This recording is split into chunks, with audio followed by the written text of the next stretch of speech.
through this very well written Economics for Dummies, second edition by Flynn.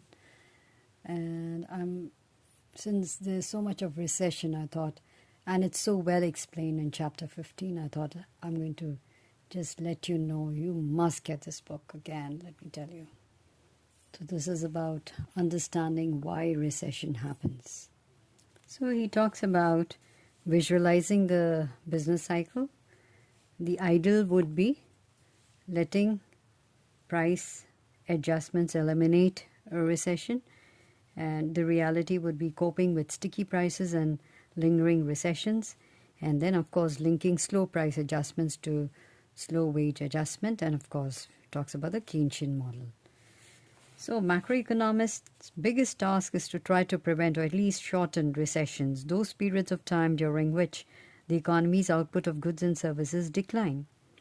Economists, politicians, and most other people who work for a living despise recessions because of the toll they exact in human suffering. That's because when output falls, firms need fewer workers. The typical result is massive layoffs, which cause significant increase in unemployment. In large countries such as the US, millions of workers lose their jobs as well as their ability to support themselves and their families. So here in this chapter, Professor Flynn talks about the use of aggregate supply, aggregate demand model to show, that is the Keynesian model, to show you how economists analyze recessions. Typically, recessions begin with what economists like to call shocks. Unexpected bad events such as terrorist attacks or natural disasters, the introduction of bad government policies, or sudden spikes in the cost of important natural resources such as oil. Well, this is also there. Oil prices have skyrocketed, but along with it, we've had a pandemic, and because of that, recession has happened.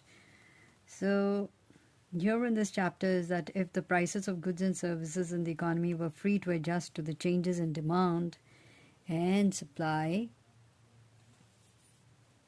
then to adjust, then what would happen?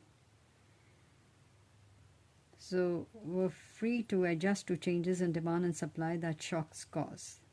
The economy would typically be able to recover quite swiftly. Unfortunately, the second big lesson is that not all real-world prices are free to adjust.